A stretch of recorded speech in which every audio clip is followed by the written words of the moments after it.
Back here on the Meat Speak podcast, powered by the certified Angus beef brand, Brian Shaw, Chef Tony Biggs. How you doing, sir? Hey man, how are you today? I, You I doing good? I'm doing well. I've got my coffee in my right hand, my mouse in my left hand, and I'm talking to you. I mean, But that's have you gotten your takeout egg McMuffin yet? you know, I have. Although it is a sausage McMuffin. Thank you very much. Okay, was it You was know, it delivered by was it delivered properly? Was it hot and was it well received? it was a bastion of consistency. I will say that. Good, Yes. good. Okay. So Well, yeah, in case you haven't picked up on it, one of the things that we wanted to take some time to talk about is a subject that really Tony has been spending a lot of time researching, and it's of course there were a lot of things that resulted in the fallout of of COVID, right? And restaurants having to shut down and change their business models. Some fared pretty well. Some didn't fare nearly as well because they're literally kind of learning on the fly a lot of things that they've never done before because they're not necessarily built for takeout and quick service and things like that.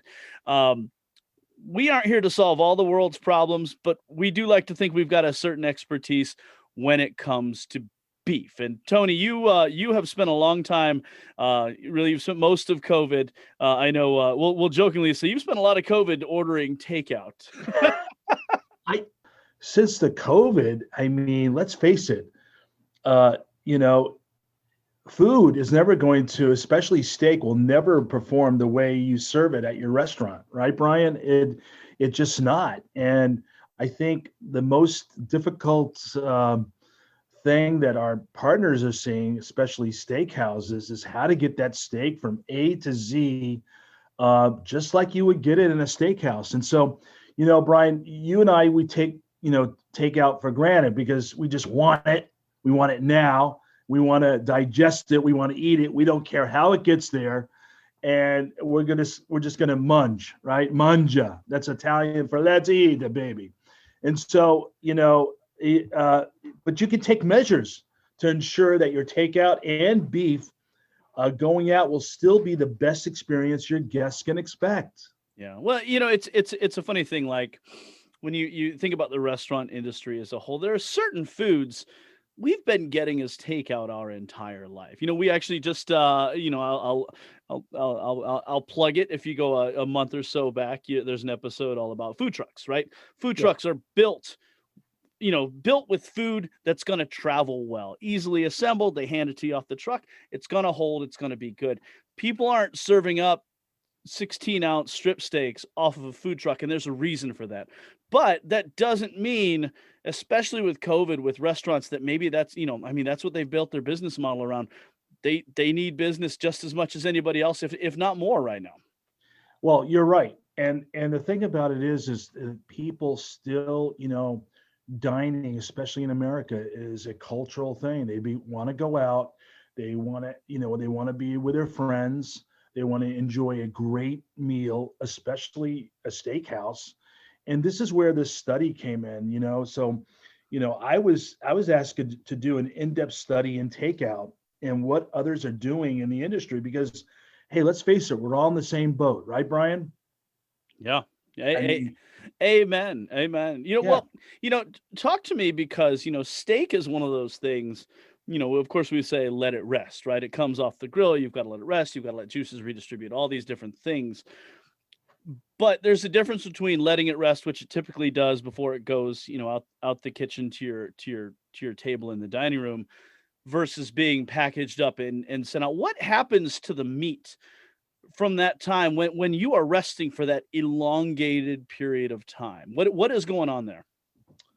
Well, I learned, like I said, I learned a lot of things about takeout when you really focus in on, you know, um, delivery. Like you said, the time you cook that steak, you take it off the grill, the perfect temperature that you wanted, and now you're going to package it and you're going to send it off. So, during this study, I visited 10 branded steakhouses, and this is what I kind of found out. But to answer your first question is carry over cooking. right? That's what's going to happen with meat, especially.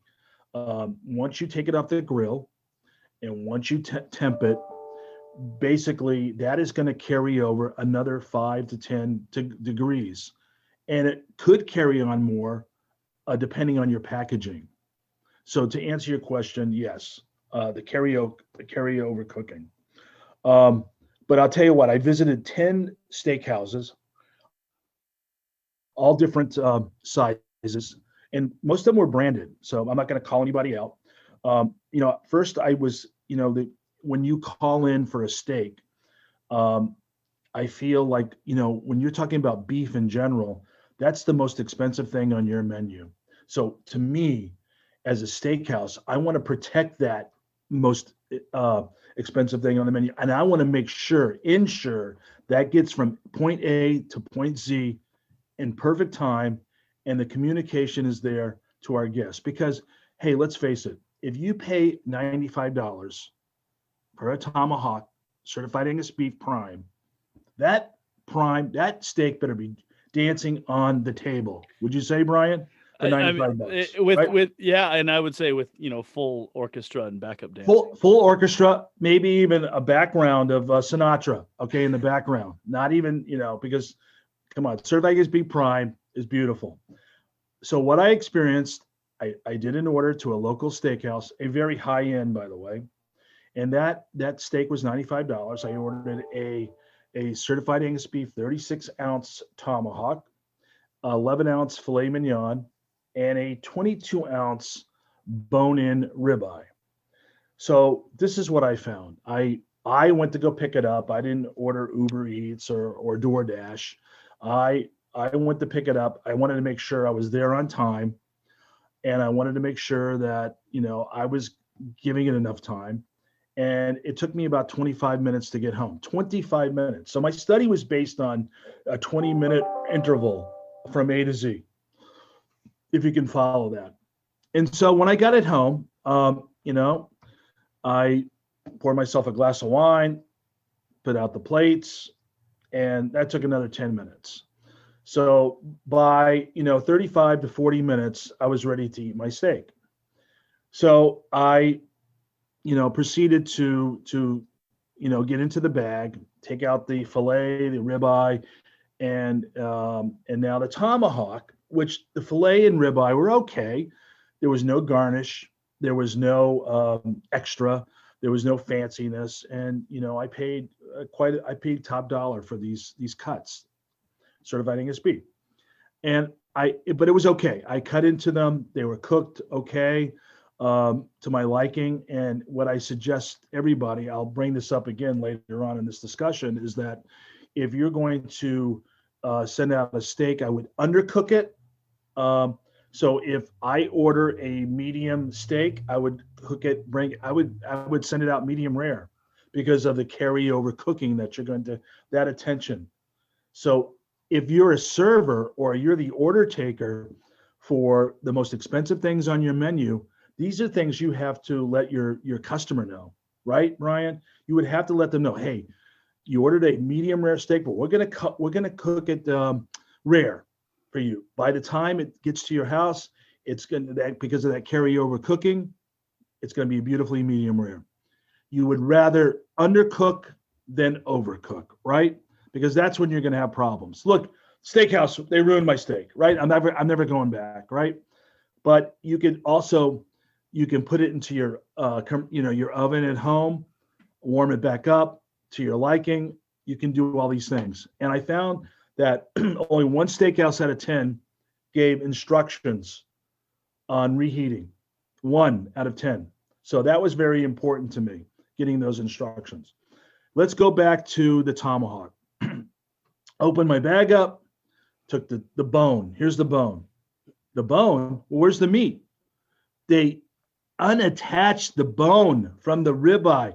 Brian, you know me. I like to get photos. I like, it's a photo bomb experience. We've been to Cayman, Brian. We've taken the bone and eaten the beautiful piece of beef, right? The certified Angus beef. And guess what? They took it off the bone. And that was wrapped in foil. But not only that, they took the ribeye itself and they sliced it and just threw it into a uh, clamshell, a plastic clamshell. Well, you know as well as I do, steam is the killer of beef in Yeah. takeout. And if you guys don't know that, I'm letting you know that steam. So what happens with steam? By the time you get that beautifully $95 tomahawk to your house, which is sliced in a clamshell, you open it up, it's well done. It's well done. Yeah.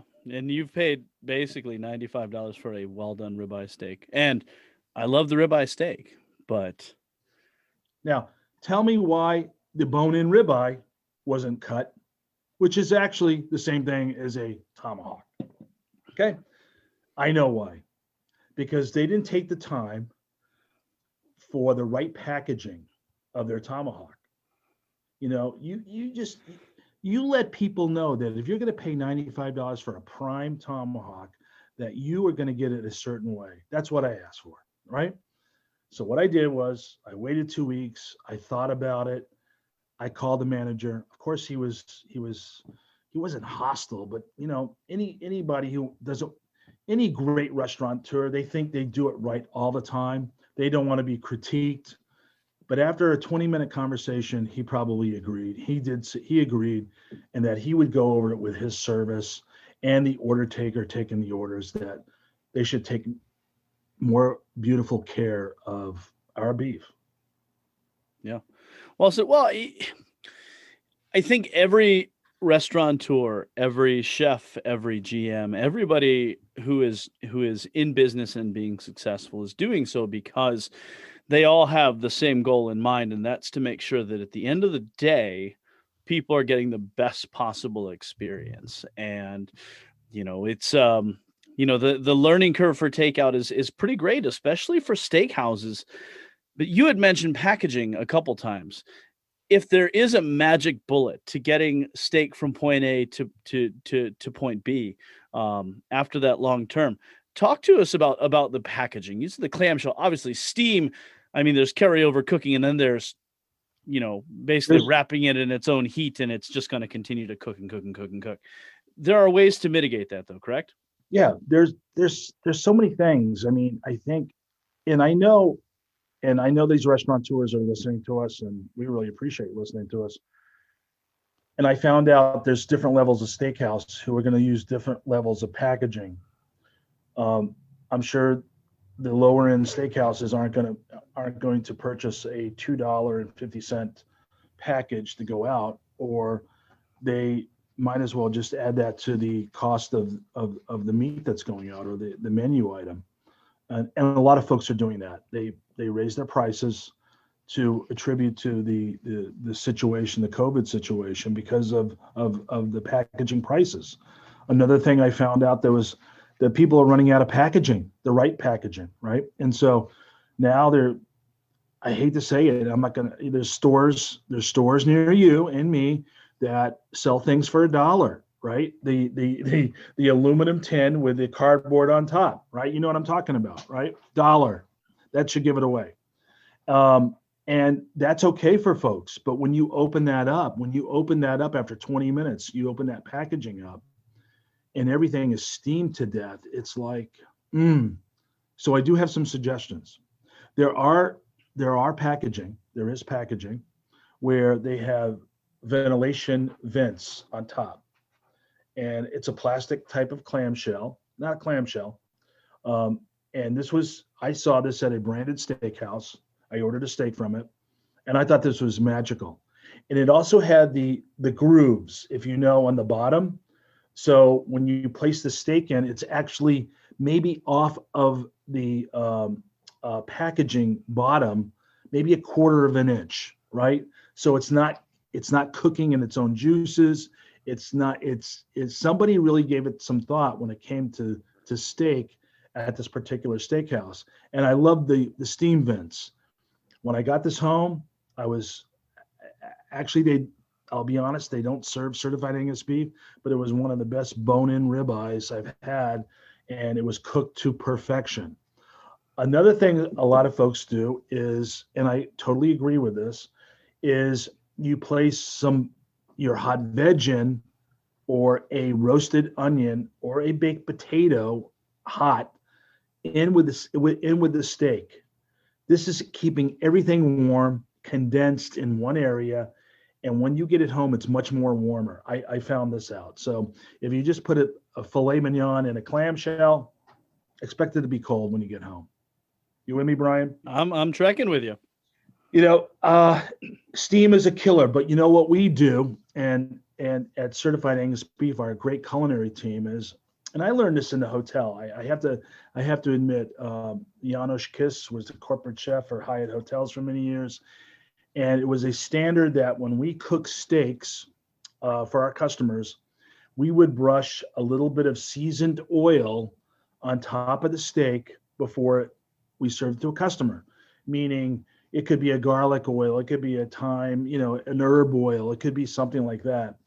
And it did two things. One was it was a magical flavor with the oil because it seeps into the meat. The meat's already flavorful because of salt and pepper, and it's certified Angus beef. But now you've added another layer of flavor, which is fantastic.